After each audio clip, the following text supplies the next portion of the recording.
Hello everyone! Good morning! Ayan guys, meron ulit tayong merienda. Saging ulit yan, pero iba naman yung paggawa ko dyan. Yan, ginawa ko. Nilagay ko yan sa lumpia wrapper, tapos hinugis ko lang na parang cone. Ayan o, nilagay ko lang yan. Nilagyan ko lang yan tinunaw na sugar, yung saging para malasa. Pero kung may condense kayo, condense na lang ihalo.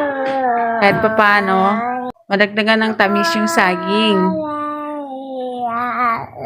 Yan. Tansyahin nyo lang yung timpla. Kasi, hindi naman totally matamis yung saging. Kaya, dinagdagan ko lang. Para malasa talaga siya. Pag binalot mo. Tapos, dinip ko lang siya sa chocolate. Yan.